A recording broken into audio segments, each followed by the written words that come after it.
नमस्कार। आज हम एक बहुत ही दिलचस्प विषय पर बात करने वाले हैं, आज्ञा चक्र, जी। जिसे कई लोग तीसरी आंख भी कहते हैं। हाँ बिल्कुल, थर्ड आई।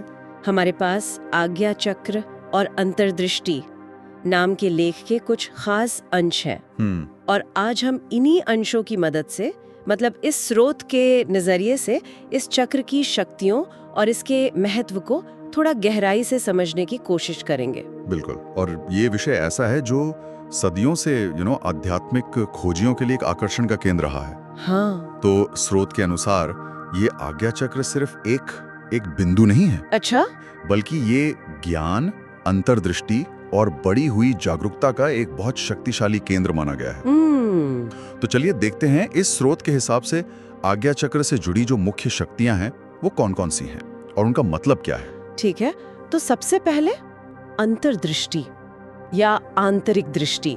ये शब्द सुनने में ही काफी गहरा लगता है। हाँ है। स्रोत इसे कैसे बताता है? क्या ये सिर्फ बेहतर देखना है? नहीं, ये देखने से कहीं ज्यादा है। मतलब स्रोत ये कहता है कि जब ये चक्र सक्रिय होता है, जागृत होता है जी, तो व्यक्ति को अपने अंदर की सच्चाई और अपने आसपास की दुनिया की सच्चाई को सतही तौर पर नहीं बल्कि उसकी गहराई में जाकर समझने की क्षमता मिलती है। गहराई में जाकर समझना। हाँ, ये सिर्फ जानना नहीं है कि क्या हो रहा है, बल्कि क्यों हो रहा है, उसके पीछे के पैटर्न्स क्या हैं, उसका असल मतलब क्या है, वो समझना है। अच्छा, जैसे कोई उदाहरण? सोचिए, जैसे आप सिर्फ समंदर की लहरों को नहीं देख रहे, हाँ। बल्कि आप समंदर की गहराई को महसूस कर पा रहे हो। वाह। स्रोत के अनुसार ये एक ऐसी स्पष्टता है, एक क्लैरिटी जो हमारी सामान्य इंद्रियों की पकड़ से बाहर होती है। यानी ये जो हम रोजमर्रा में देखते सुनते हैं उससे बिल्कुल अलग। हाँ बिल्कुल, एक तरह की पारखी नजर कह सकते हैं जो सतह के नीचे देख सकती है। ये वाकई दिलचस्प है। अच्छा, स्रोत में अगला पॉइंट है भ्रम से मुक्ति। जी। ये कैसे काम करता है? मतलब किस तरह के भ्रमों की बात हो रही है यहाँ? यहाँ बात काफी महत्वपूर्ण हो जाती है, क्योंकि देखिए स्रोत कहता है कि ये शक्ति खास तौर पर हमारे मन और हमारी बुद्धि के बनाए हुए जो भ्रम है। अच्छा, जो हम खुद बनाते हैं। हाँ बिल्कुल, हमारी मान्यताएं, हमारे पिछले अनुभव, हमारे डर, हमारी इच्छाएं, हम दुनिया को इन्हीं के फिल्टर से देखते हैं ना। हाँ बिल्कुल, एक चश्मा लगा होता है वही, तो ये फिल्टर ही एक तरह का भ्रम या कह लीजिए माया पैदा करते हैं और ये हमें वास्तविकता को उसके असली रूप में देखने से रोकते हैं। हाँ, ये बात तो है। ये मानसिक कंडीशनिंग जैसी है जो हमारे नजरिए को बांध देती है। बिल्कुल। तो स्रोत के अनुसार आज्ञा चक्र की जागृति इन फिल्टर्स को या तो कमजोर कर देती है या हटाई देती है। अच्छा। इससे क्या होता है, चीजें ज्यादा साफ दिखती हैं, वैसी जैसी वे हैं, ना कि वैसी जैसी हम उन्हें देखना चाहते हैं या जैसा हमें देखने के लिए सिखाया गया है। तो ये एक तरह से सच को कल्पना से, अनुमान से या अपने पूर्वाग्रहों से अलग करने की क्षमता है। तो मतलब अंतर्दृष्टि हमें गहराई दिखाती है। हाँ। और ये शक्ति भ्रम मुक्ति वाली उस गहराई को देखने के रास्ते में जो रुकावटें हैं उन्हें हटाती है। बिल्कुल सही, ये दोनों मिलकर एक तरह से स्पष्ट और सच्ची समझ का रास्ता बनाते हैं। और ये स्पष्टता शायद हमें अगले बिंदु की तरफ ले जाती है, अंतर्ज्ञान, इंट्यूशन। जी। स्रोत इसे कैसे समझाता है? क्या ये वही है जिसे हम कभी-कभी कह देते हैं सिक्स्थ सेंस या गट फीलिंग? हाँ, मतलब कुछ हद तक कह सकते हैं, लेकिन स्रोत इसे गट फीलिंग से कहीं ज्यादा परिष्कृत मानता है, ज्यादा निश्चित।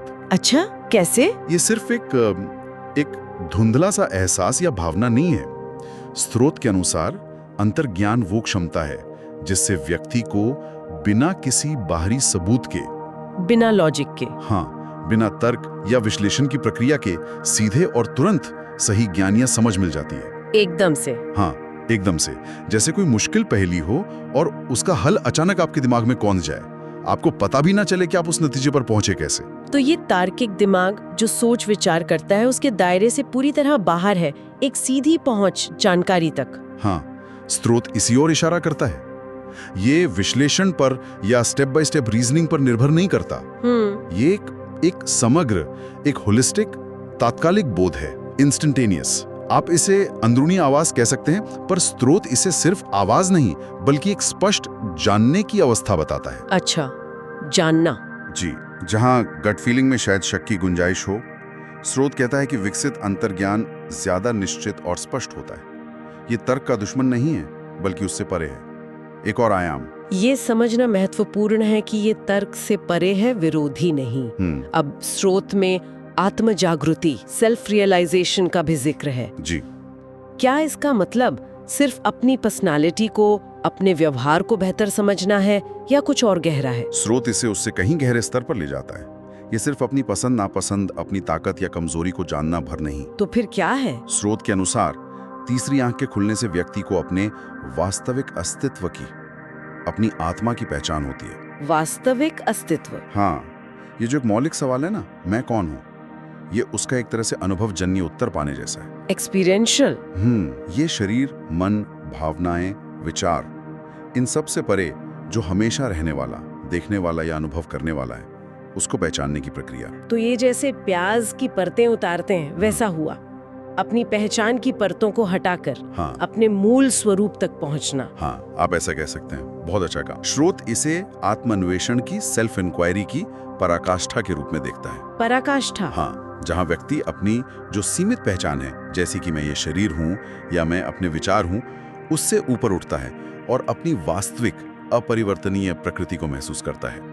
ये एक तरह से ब्रह्मांडीय चेतना से अपने जुड़ाव को समझने की ओर एक कदम है, जैसा कि स्रोत में संकेत मिलता है। ये काफी गहरा विचार है। अच्छा, चलिए अब कुछ ऐसा है जो शायद ज्यादा व्यावहारिक लगे, ऊर्जा का नियंत्रण। जी। स्रोत के अनुसार इसका क्या मतलब है, खासकर मानसिक ऊर्जा के संदर्भ में? हाँ, ये बहुत प्रासंगिक है आज के समय में।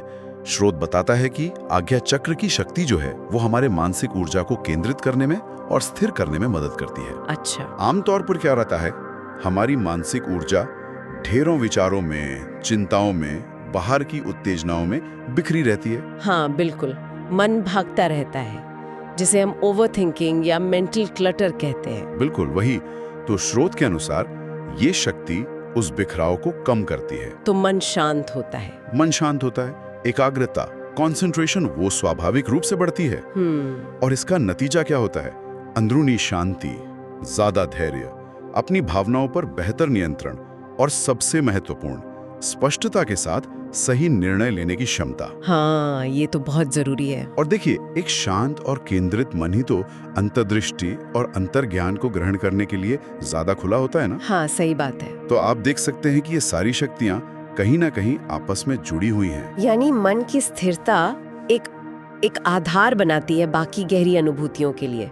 ये समझ आता है जी। अब अंत में स्रोत आध्यात्मिक दर्शन की बात करता है, स्पिरिचुअल विजन। हाँ। ये शब्द थोड़ा रहस्यमय लगता है। हाँ। क्या इसका मतलब है कि लोगों को वाकई में कुछ दिखाई देने लगता है, विजन्स आते हैं? जरूरी नहीं कि हमेशा शाब्दिक दर्शन हो, मतलब कोई विजुअल इमेज हो।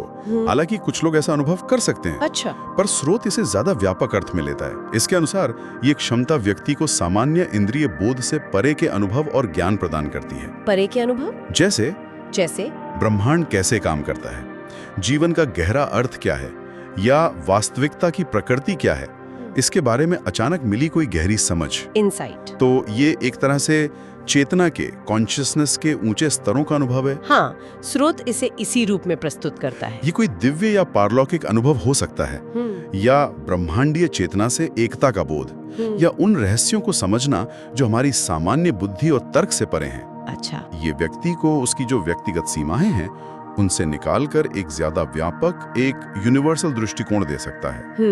ये साधारण बोध से परे के ज्ञान और अनुभव के दरवाजे खोलने जैसा है। बहुत खूब। तो हमने आज्ञा चक्र से जुड़ी कई शक्तियों पर बात की, जैसा कि इस स्रोत में बताया गया है। जी। गहराई से समझने वाली अंतर्दृष्टि, मन के बनाए भ्रमों से मुक्ति, बिना तर्क वाला सीधा ज्ञान यानी अंतर्ज्ञान, हाँ। अपने असली स्वरूप की पहचान यानी आत्म जागृति, मानसिक ऊर्जा को साधने की क्षमता, और सामान्य बोध से परे आध्यात्मिक अनुभव, ये सब है। अब इन सबको एक साथ कैसे देखें, मतलब ये सब मिलकर क्या तस्वीर पेश करती है? हाँ, ये महत्वपूर्ण सवाल है। अगर हम इन सभी बिंदुओं को जोड़कर देखें तो स्रोत आज्ञा चक्र को एक बहुत ही महत्वपूर्ण, एक जंक्शन पॉइंट की तरह दिखाता है। जंक्शन? हाँ। एक तरफ है हमारी भौतिक दुनिया की सामान्य धारणा जो अक्सर सीमित होती है और कभी-कभी भ्रामक भी, और दूसरी तरफ है वास्तविकता की एक गहरी, अधिक प्रामाणिक और सहज समझ। तो आज्ञा चक्र इन दोनों के बीच एक पुल की तरह काम करता है। एक पुल उच्च चेतना तक? हाँ, कह सकते हैं। ये उच्च चेतना, असाधारण स्पष्टता और सच्ची आत्म जागरूकता का प्रवेश द्वार है, गेटवे।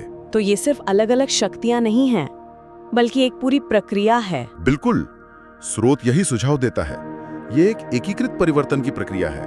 देखिए ना, हाँ, अंतर्दृष्टि हमें गहराई दिखाती है, भ्रमों से मुक्ति उस रास्ते को साफ करती है, अंतर्ज्ञान हमें सीधे सही दिशा दिखाता है, आत्मजागरूकी हमें बताती है कि हम कौन हैं जो इस यात्रा पर हैं, ऊर्जा पर नियंत्रण हमें स्थिरता और ध्यान केंद्रित करने की क्षमता देता है, और आध्यात्मिक दर्शन हमें उस अंतिम लक्ष्य की या उस व्यापक वास्तविकता की झलक दिखाता है। तो ये सभी पहलू एक दूसरे को सहारा देते हैं। अच्छा।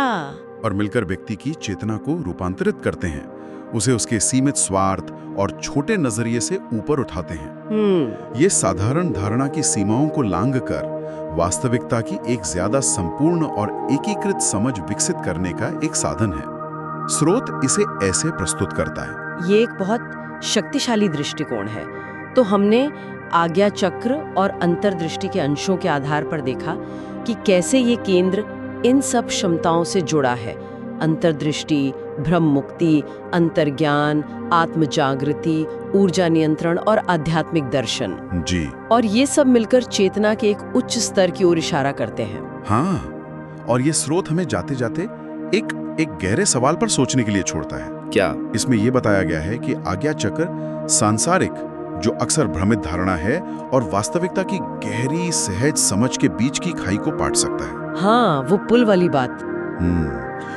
तो ये विचार मन में एक जिज्ञासा पैदा करता है कि किसी व्यक्ति के लिए, या शायद पूरी मानवता के लिए भी, या शायद इसका वास्तव में क्या अर्थ होगा अगर हमारी बुद्धि, हमारा विश्लेषणात्मक तार्किक मन और अंतर्ज्ञान, हमारी सीधी आंतरिक समझ, अगर इन दोनों के बीच की दीवारें सचमुच घुल जाएं, अगर लॉजिक और इंट्यूशन साथ काम करें। हाँ, अगर तर्क और अंतर्दृष्टि, विश्लेषण और सहज बोध पूरी तरह से सामंजस्य में, हार्मनी में काम करने लगे, तो दुनिया को देखने और उसमें जीने का हमारा तरीका कितना बदल सकता है। ये सोचने वाली बात है। बिल्कुल, ये एक विचारणीय प्रश्न है जिसके निहितार्थ काफी गहरे हो सकते हैं।